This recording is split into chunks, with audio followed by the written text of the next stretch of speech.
एकटा हम छठ के खिस्सा कथा कहै छी। तो जे जे पबनैतिन अहाँ सब पबनी करैत हो तो ई मिथिली आंचल खोल के आई छठ के कथा सुनबै जे एहिमे कतेक सुंदर ज्ञान छै। छठ के की विधान छै, छठ के की विधान छै आ केना लोग छठ करे छी से सुनबै के ध्यान से। जय छठ मैया की।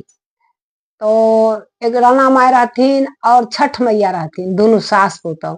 तो दोनों सास पुतौह राणा माई छठ मैया रहथिन ना। तो छठ राणा माई के दूल्हा मर गेल, बुढ़िया माई के बेटा मर गेल, पुतौह हो गेल विधवा। तो पुतौह बहुत भला आदमी रहे, कुलीन रहे, अपन दुख सुख काट के अपन बाल बच्चा के पालन पोषण करके रहे। तो जब छठ जे अलै ना तो कहल कि जे हे राणा माई छठ मैया से ई पबनी जे आ गेलै नजदीक से पबनी कोना करबै। छठ पबनी महाभारत बड्ड होइ छै, केना करबै, कहाँ से जोड़बै चितबै करबै।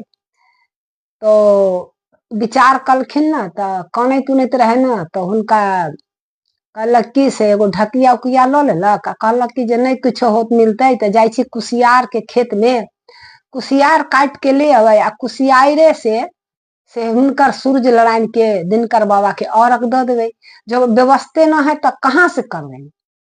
तो कहलखिन कि राणा माई जे गेल, छठ मैया जे गेलखिन, राणा माई गेलखिन गन्ना के आरी पर। तो गन्ना के खेत में जाकर हाँसू से काट के आ दूगो से टोकरी में टोन बना के ध लेलखिन आ ओइ बैठ के कनैत रहथिन राणा माई से केना हम खाली गन्ना के ऊख के गन्ना के केना कुसियार के अर्घ देबै। तो दिनकर बाबा हुनकर घर वाला से दिनकर बाबा के रूप धकर दिनकर बाबा आलखिन। दिनकर बाबा आलखिन तो कहलकै कि से किया कनै छी, अहाँ किया कनै छी।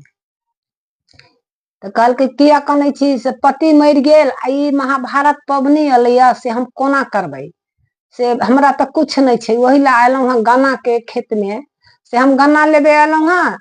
तो हम गन्ने ल क से अर्घ देबै और हमरा अवस्थे नहीं छै जे हम कुछो से पबनी करबै। तो कहलकै अच्छा तू कान नहीं से तोरा पबनी के समान अर्घ के पूरा भ जतौ आ तू टेंशन न कर।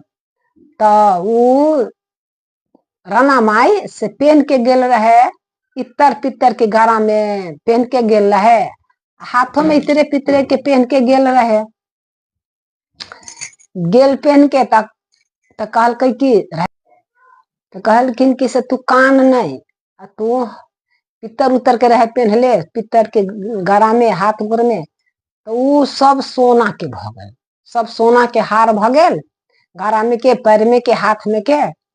आ वो दिनकर बाबा से हुनका बहुते सोना चांदी देलखिन आ लौका छठ मैया राणा माई रमकैत झमकैत वहां से खेत में से आयल। कहलक अब तो हमरा पूरा भइए गेल, बिहान अही सबसे अपन करब धरब आ हाथ उठायब।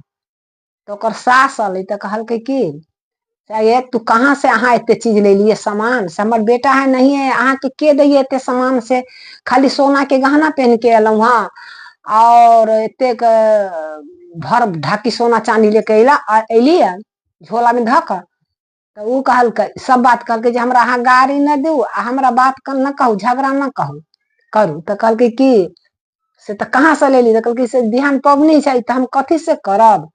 तो अही लेल हम गाड़ी पर गेलौं हँ गन्ना के आड़ी पर, तो हमरा भगवान नारायण जी देलक। तो कहलकै तो हमहू जाए, तो कहलकै जाऊ अहू। तो कहलकै कि से ऊ बुढ़िया ओकर सास जे रहे से पहन लेलक अथी सोना के हार, घोंघा के हार गांठ लेलक आ सोना घोंघा के हार पहन के आ गेल।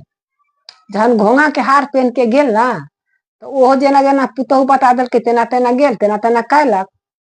तो बूढ़ी कनिया के से कहलकै दिनकर बाबा जे तू लाल लेवे कि उजरा लेवे। तो दुल्हिन पुतौह जे रहे हुनकर बुढ़िया माई के से कहलकै कि से हम लाल लेब। तो ओकरा लाले लाल सब चीज द देलखिन दिनकर बाबा, लाले लाल। आ बुढ़िया जे गेल ना तो बुढ़िया के कहलकै कि जे अहाँ के पूछत जे की लेब तो अहाँ कहबै कि जे हम लाल लेब। तो बुढ़िया जे गेल लोभ से त सास जे हुनकर गेले त कहल कि